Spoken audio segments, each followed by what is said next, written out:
የአለኝታ የሬዲዮ ድምጽ ነው።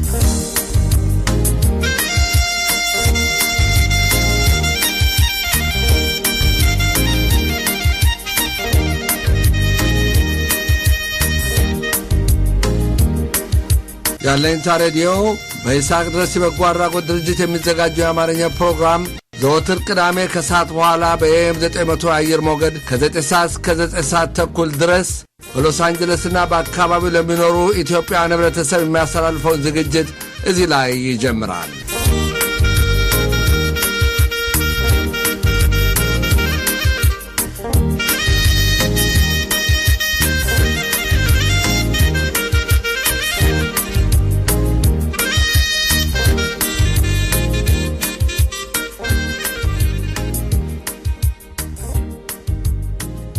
አድማጮቻችን እንደምን ሰንብታችኋል?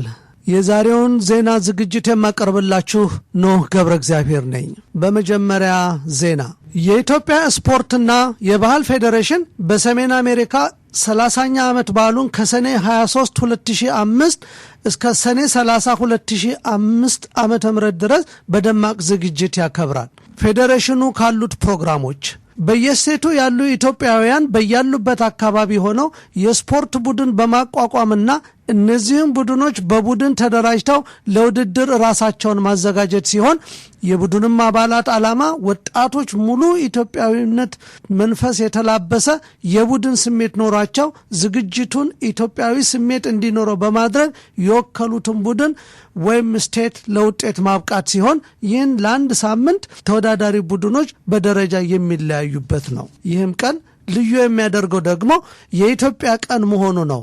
በዚህ ዝግጅት በጁላይ 4 2013 ቀን የስቴትና የከተማይቱ ባለስልጣኖች በመጋበዝ የኢትዮጵያን ታሪክ የብሔር ብሔረሰቦች ባህልና ወግ የሚያስተዋውቅ ልዩ ድራማ ትዕይንቶች የሚያቀርብበት እንዲሁም ሕፃናት የተለያዩ ባህላዊ ትርኢቶችና መዝሙሮችን የሚያሳዩበት በአጠቃላይ የሀገራችን መልካም ገጽታ የሚያሳዩና የሚያስተምሩ ዝግጅቶችን በማቅረብ የታዳሚውን የሀገር ስሜት መቀስቀሻ ሲሆን ይህም ኢትዮጵያውያንን በየትም ሀገር ቢሆን የሚያኮራና የሚያስከብር ጥሩ ቀለም ያለው የወግና ልማድ እንዲሁም የታሪክ ባለቤት መሆናችንን የምናሳይበት የዝግጅቶቻችን አካል ነው ሲል ፌዴሬሽኑ በድህረ ገጹ ላይ አስፍሯል።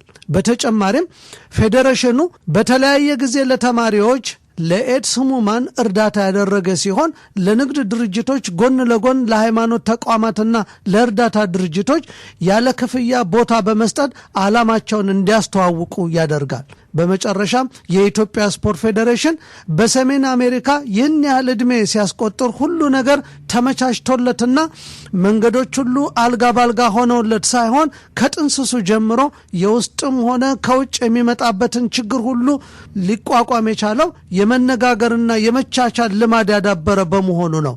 ይህንንም ፌዴሬሽኑ በድረ ገጹ ላይ አስፍሮታል። ዜናው አበቃ። ከሙዚቃና ከማስታወቂያ በኋላ ፕሮግራማችን ይቀጥላል።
ማስታወቂያ በይስሐቅ ድረስ የበጎ አድራጎት ድርጅት ቢሮ ውስጥ በየሳምንቱ በነጻ የሚሰጡ ትምህርቶች የልብስ ስፌትና የእጅ ሙያዎች፣ ዙምባ ኤክሰርሳይዝ፣ CPR፣ ኮምፒውተር፣ የእንግሊዝኛ ቋንቋ።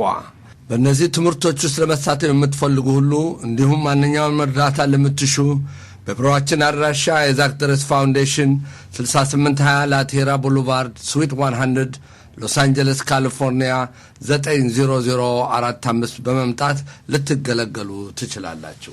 በተጨማሪም በድረገጻችን isaacdresfoundation.org በመግባት ድርጅቱ የሚሰጠውን አገልግሎቶች ሙሉ በሙሉ ልትረዱ ትችላላችሁ።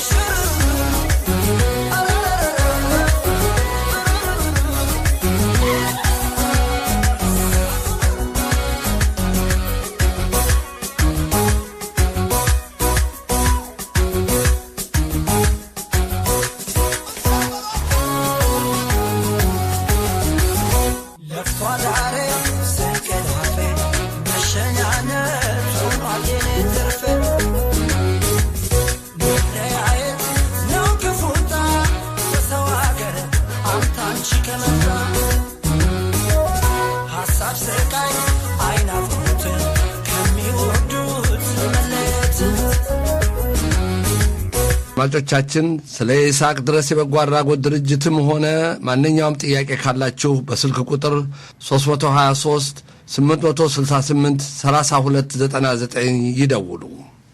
ድርጅቱ የሚሰጣቸው አገልግሎቶች በጠቅላላ ያለምንም ክፍያ በነጻ እንደሆነ ለህብረተሰባችን እናስታውቃለን።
አድማጮቻችን ከዚህ ቀጥለን በይስሐቅ ድረስ የበጎ አድራጎት ድርጅት የወጣቱ የሬዲዮ ፕሮግራም አስተባባሪዎች ወይዘሪት ሄዋን ገሰሰ፣ ወይዘሪት ራሄል ከበደና አቶ ሀብታሙ ለገሰን በመሐከላቸው ላይ ያደረጉትን ውይይት ከዚህ ቀጥለን እናቀርብላችኋለን። Hi, we're the youth group at the Alegnta Foundation, and my name is Hewan. There's Rahel and Haptamu, and I have been born and raised in America all my life. And Haptamu came 5 years ago, and Rahel came almost 2 years ago now. And we were discussing the differences between our culture, so how they grew up in Ethiopia and how the culture was, how it was different, and upon coming here, what they had to see, what they went through, the differences and the changes. And as I listened, I could reflect upon that in relation to my parents, how when they came here, how things were different, the cultures were different. with what I saw when I went to school in normal society in the different world at home, which is actually the theme of our youth group, Culture Clash, because there's such a big culture clash within the Ethiopian community. And here's a perspective of Rahel. Hi, this is Rahel. I have been here for 2 years, and nobody cares about like what you do, but over here they are so strict. Like everybody live for yourself. They don't care about you. You have to do everything. In Ethiopia, if you go to school, that you have like a lot of information, and when you are in high school, they will transfer you to university. But when I came here, you have to find out everything by yourself. It's hard for me to adjust that. And also, people from Ethiopia are very respectful, and like they are organized with their families. They respect their families, and they love their families. And this is Habtamu's perspective. The difference between Ethiopians and American people, we Ethiopians are like, we are too socialized, but Americans, they are most likely like, they like doing things individually. So the education system is more harder than here, because if you don't have a good grade, they decided one major you take in. But here, even if you don't have a good grade, you could go whatever college you want, and you could decide your major by your own. Back to Hewana's perspective. So basically what we covered is, as Rahel was saying, in Ethiopia the culture is very different. People, like for when I went a couple years ago, being born here, I thought there was a vast difference based on when I went at night, there would be kids freely running around with no fear. There was very little crime. People were so friendly and loving, Neighbors you hadn't even met before would offer to feed you, even though they didn't know you. And people would have like animals like chickens in their backyards, and it was such a natural environment. Even the food is organic. It's so different. And then coming here, the culture is very structured, very organized. You go to school, you go to college, you go and do your life. However, you still have options, but you have to figure it out for yourself. And as Habtamu was saying, it's very difficult, and it's hard to figure things out on your own. And for me, that's what plays when it comes into culture clash with my parents. If you're raised here, you go to school, you see your friends that are American. They have different perspectives on life. Their parents are very different. They believe in different things. They do different things. Whereas my parents grew up a certain way. They see things a different way. So when you kind of mix the two, you have to find a balance, which is difficult because you have to please your parents and please your friends. And there's still stuff about your culture you don't understand. So to find a balance, we have to understand both cultures. So if we try and take a minute, as I have, listening to Habtamu and Rahel and see what they've went through, I can understand my parents' perspective and what they've went through. So I can understand why they act the way they do, why they do the things they do. And from my perspective, they've listened to me and how I've grown up and what I do, so they can learn, where to draw the line, where to, make compromise. And that's what makes a culture clash something you can blend together. So it's all about making connections, but that's kind of a hard thing to do in our community. And another thing in our community that's a big deal is outreach to the youth that are born here. Most of the youth that are born here leave after college because we don't understand what's going on. We don't understand the culture to a certain extent. And there isn't one-on-one lessons about every part of our culture. So you have to see what you know for yourself, see what you can understand. But you're not going to understand it the same way people who come from Ethiopia do. So it's very hard for you to fit in which you don't understand. So it's like you're kind of isolated on your own because you don't know what to say, what to do. You claim you're Ethiopian, but you don't know what being Ethiopian means. So I think the culture clash is a big part of the Ethiopian community, and it's about finding a common ground to where we can have everyone kind of come together and understand each other.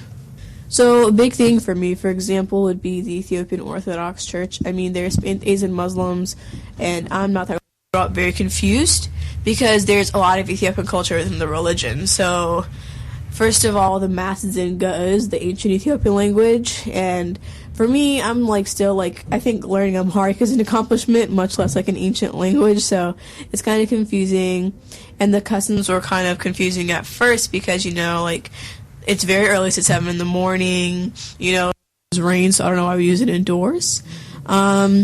when they walk around with incense and stuff, like, I don't know, and then they should shake a bell, and I don't know the point of all it is, and we, like, sing throughout Mass, like it's, like, Ethiopian kind of singing. I don't know how to explain it, but you just repeat the same thing over and over and over. Like, the Mass is, like, repetitive, and I don't know why you have to keep repeating things. Like, there's so many questions, so many things I don't understand, and I think that that's, like, something confusing to me. But from what I've heard in Ethiopia, like, you don't question, you just do it. Is that true? Yeah, like, in the church, like, most of the time, they speak in Ge'ez, but we don't know what does that mean. Me either. So, yeah, like, we just keep listening, but without, like... You guys just respect it, you just do it? Yeah, we just respect the culture and... Yeah. I think that's a big difference, though. Like, out here, growing up here, you're like us. We want to know what we're doing. We want to know why we're doing it and what the purpose is. Like, we're really, like, we question everything. We want to know the meaning behind everything. Yeah, most Americans, whatever they do, like, they have a reason. And if they don't understand, they keep asking too many questions. Why? Where? When? Like... And here, it's just, you guys just, like, let's be respectful. We have to obey, like, I think... That's a really big difference between our culture, because if I didn't know what I'm doing, why am I doing it? That's how I see it. Like, why am I doing this every Sunday if I don't even know why I'm doing it? Like, what's the purpose behind it? Like in Ethiopia, if they told you it is a culture, you have to respect. It's just like you respect your culture because that's you. Yeah. I mean, if you ask, like, too many questions, they see you like rude. The devil inside you. Oh my God. That's the way it is. I think, and that's a big thing with the culture in general. Like, if there's things you don't understand, like, they, like, look at you like you're dumb and they'll laugh. Or, like, if you try and speak Amharic and you have, like, an American accent, they'll make it irritating. Like, oh, that's so cute. Like, da-da-da. Like, that's irritating. Yeah, to be honest, not only you guys, like, we Ethiopians, when we speak Amharic, like, most Americans say it's like, it's a weird language, monkey language, blah, blah, So... Yeah. It's not only in Ethiopian culture, actually. And then, like, okay, for me personally, like, I don't know about you guys, but when I don't really meet most people, but if I do meet people that come from Ethiopia, like, at an older age like you guys, like, I've never talked, like, at my church, I know there are several of, like, Ethiopians who, like, have came. But what I noticed is kind of, like, funny, like, they all just, like, stick together, and then all the Americans born here stick together, but we don't, like, talk, like, it's just awkward. Like, yeah, but, like, they have to prepare something for you guys at your age so you can talk and everything. Not at only church. For them, for us too. Yeah. Like, yeah. Like, even if we're born in Ethiopia, we don't know, like, the culture, the history, so it's difficult for us too. Yeah. It's good for us to learn so we can learn our children or something. Yeah. Like, for me, myself, because I wasn't born there, I know a lot, but I don't know everything. So on my own, I'll, like, Google things and I'll read books just to know, like, who I am and where I come from. And that's what I do. And, I mean, I just find interesting things. Like, at UCLA, these people, Jerry and Barbara Weiner, donated Ethiopian healing scrolls, ancient Ethiopian healing scrolls, and the kids who minored in African studies had to do essays on them, and the kid who wrote the best essay in the class got to keep one. Oh. Yeah. So I thought that was interesting, Like, there's lots of ancient Ethiopian stuff, and I think it's pretty cool. And I think that's a big thing I've also noticed, like, for us that are in this culture, like, we, like, Ethiopian is this, Ethiopians are beautiful, oh, you're Ethiopian, like, we all like that moment, but we don't understand what it means. Like, we think Ethiopian culture is what and Shimkur. It's like, we don't know what it's really about. So I think the lucky thing people who come from there is they know who they are to a certain extent. And when they come here, like, they do have to adjust to a hard culture, but at least they can keep a sense of who they are and pass that down, where we still have to learn on our own. We talked about a lot of things, but what would be the solution, though?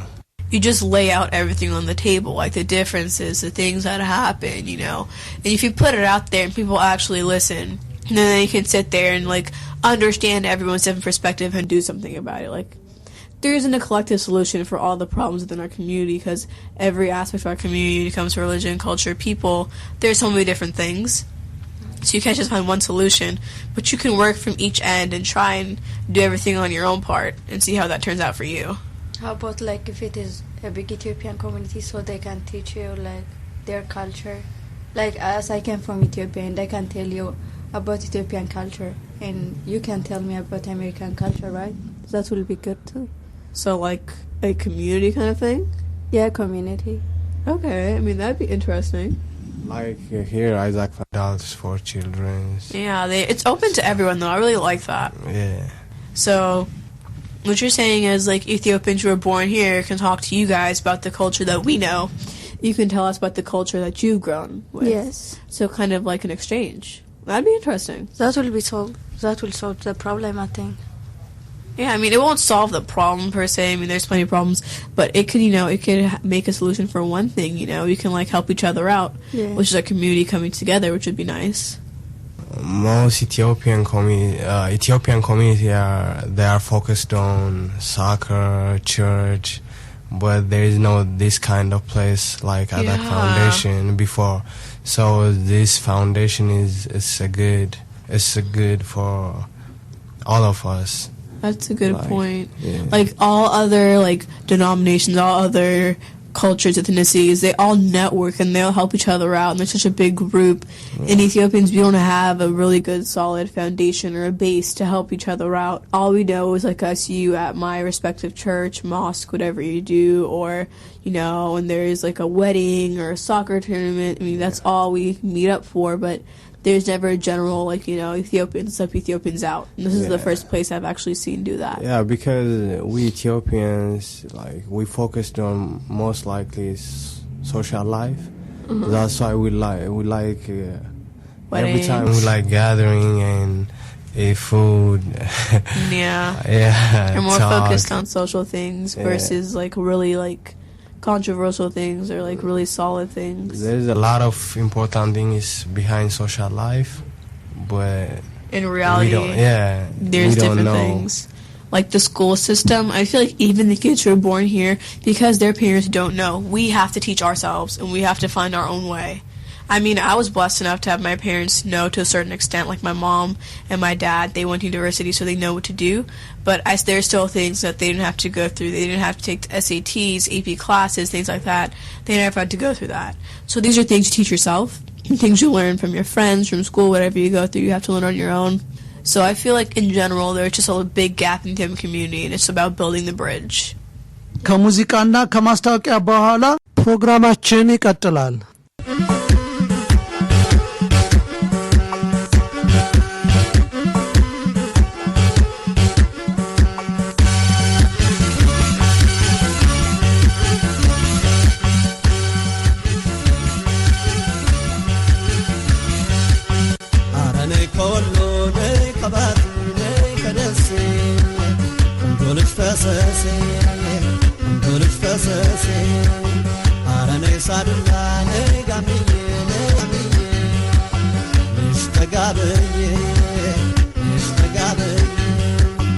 ማስታወቂያ በይስሐቅ ድረስ የበጎ አድራጎት ድርጅት ቢሮ ውስጥ በየሳምንቱ በነጻ የሚሰጡ ትምህርቶች፣ የልብስ ስፌትና የእጅ ሙያዎች፣ ዙምባ ኤክሰርሳይዝ፣ CPR፣ ኮምፒውተር፣ የእንግሊዝኛ ቋንቋ። በእነዚህ ትምህርቶች ውስጥ ለመሳተፍ የምትፈልጉ ሁሉ እንዲሁም ማንኛውንም እርዳታ ለምትሹ በቢሮአችን አድራሻ የይስሐቅ ድረስ ፋውንዴሽን 6820 ላቴራ ቦulevard ስዊት 100 ሎስ አንጀለስ ካሊፎርኒያ 90045 በመምጣት ልትገለገሉ ትችላላችሁ። በተጨማሪም በድረገጻችን isaacdresfoundation.org በመግባት ድርጅቱ የሚሰጠውን አገልግሎቶች ሙሉ በሙሉ ልትረዱ ትችላላችሁ።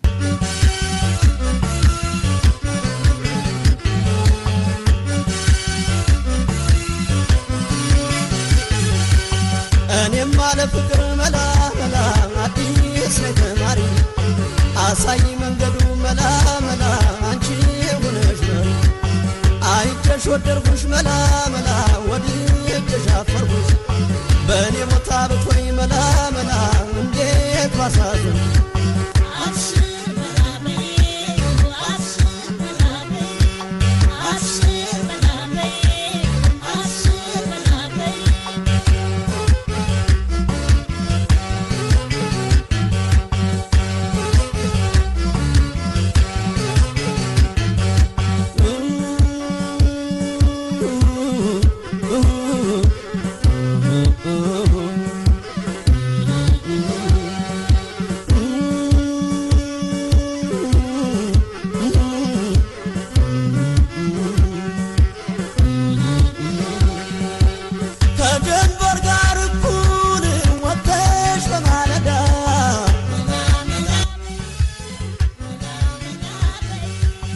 አንቺን ወድጄ ነው የገባሁት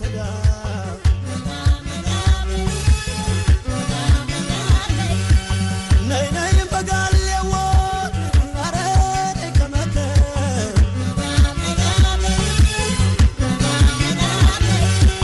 ታውቂያለሽ በፍቅር የታመመ ናገር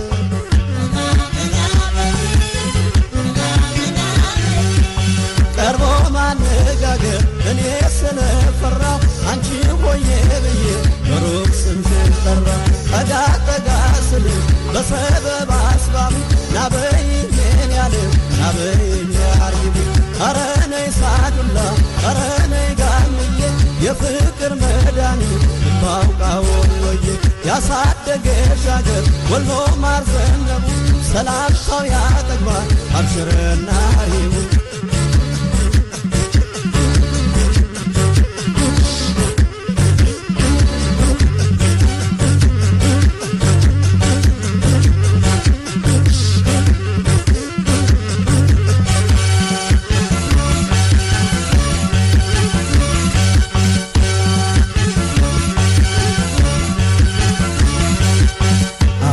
ከወሎ ነይ ከባቱ ነይ ከደሴ እንዶልሽ ፈሰሴ እንዶልሽ ፈሰሴ ኧረ ነይ ሳዱላ ነይ ጋምዬ ነሽ ተጋብዬ ነሽ ተጋብዬ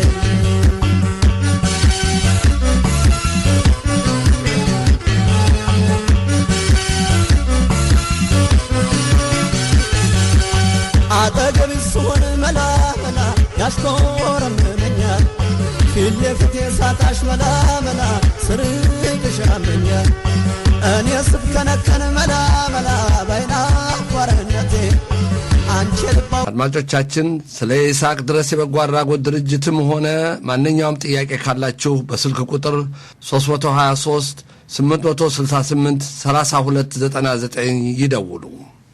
ድርጅቱ የሚሰጣቸው አገልግሎቶች በጠቅላላ ያለምንም ክፍያ በነፃ እንደሆነ ለህብረተሰባችን እናስታውቃለን። ቀነሽ መላ መላ አብሽሪ በሞቴ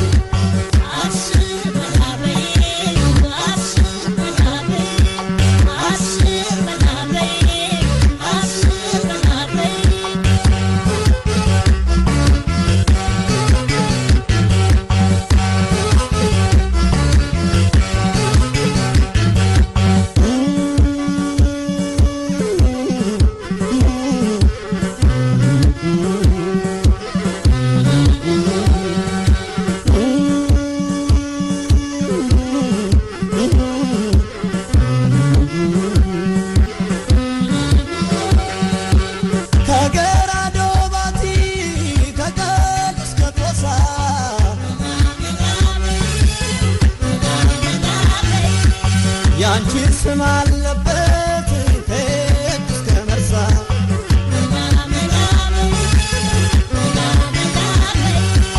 ውበትሽ ድንቅ ነው አመልሽ ወላንሳ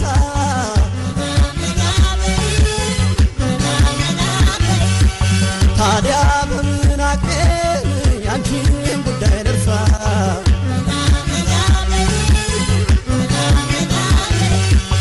ኧረ ነይ ጋምዬ ኧረ ነይ በጋላ የወሎ ቅምጥ አመርጋሎ ገላ ያጉፍታሽ አምረኛል ጥለቱ ውበቱ ተጠግቼ እንዳየው አብሽር በይቱ ገና ነኝ ለፍቅር የጀማመረኝ አይዞ በይኝቱ ብርታት ቢሆነኝ ኧረ ነይ ሳዱላ ኧረ ነይ ጋምዬ የፍቅር መድኃኒት ባውቃው ወሎዬ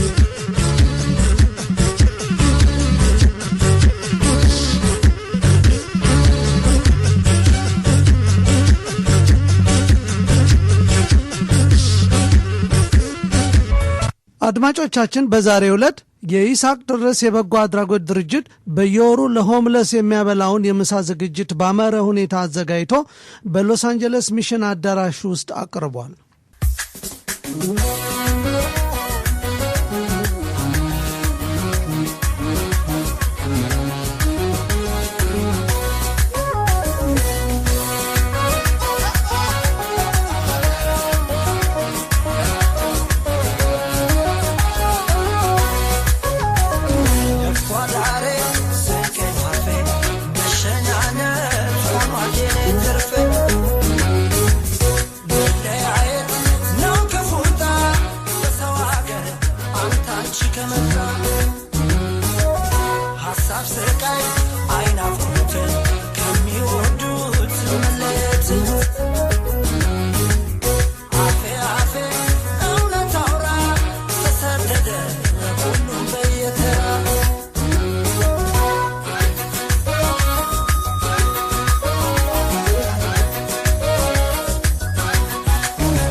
ማስታወቂያ በይስሐቅ ድረስ የበጎ አድራጎት ድርጅት ቢሮ ውስጥ በየሳምንቱ በነጻ የሚሰጡ ትምህርቶች የልብስ ስፌትና የእጅ ሙያዎች፣ ዙምባ ኤክሰርሳይዝ፣ CPR፣ ኮምፒውተር፣ የእንግሊዝኛ ቋንቋ።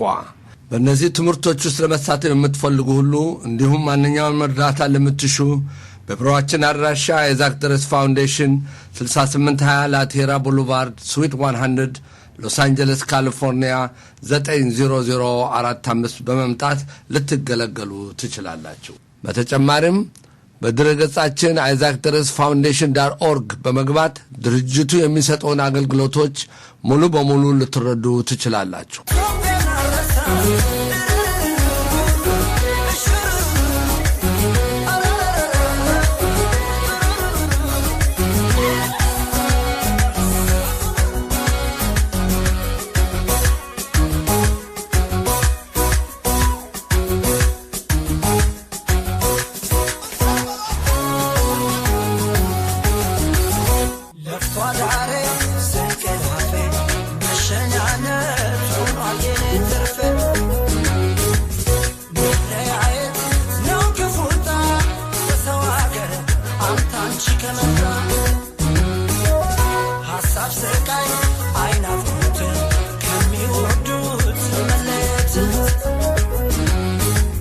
አድማጮቻችን ስለ ይስሐቅ ድረስ የበጎ አድራጎት ድርጅትም ሆነ ማንኛውም ጥያቄ ካላችሁ በስልክ ቁጥር 323 868 3299 ይደውሉ።